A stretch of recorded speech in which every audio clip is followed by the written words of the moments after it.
From the air, Chiapas, Mexico's southernmost state, is a gorgeous quilt of hills, rivers, and lakes. But that's no way to see the rainforests, Mayan ruins, and Indian villages of one of Mexico's most isolated regions.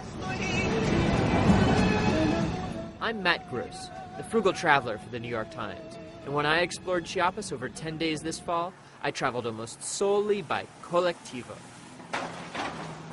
Colectivos are shared minivans, and they form a network of travel routes that let you roam all over the state, cheaply. It can be a bumpy ride, and occasionally crowded, but it's often the only way to get from place to place. My first stop was Zinacantan, an Indian village with a magnificent church and a number of young women who will lead you to their families' textile workshops. You can take photos if you want to. Each village has its own style, and Zinacantan is famous for its embroidery.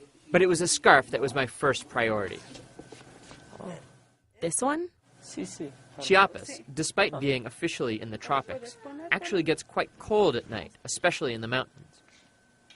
The prices, however, were low like the temperature. This scarf was just 50 pesos, or about $4. 6 hours in another colectivo brought me to Palenque, the ruins of an ancient Mayan city.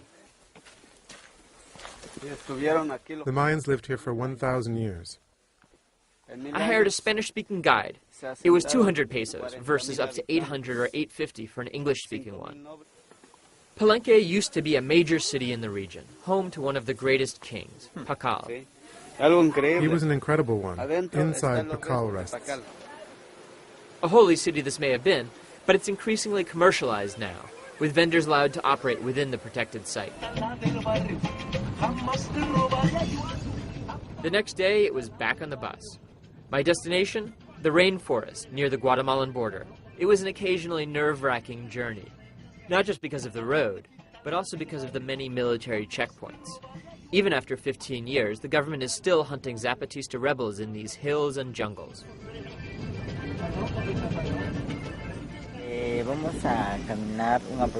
going to walk for about 2 hours, and we're also going to see the plants and animals and places that are very hilly, not very flat. No kidding. But apart from a little mud, it wasn't too challenging a hike.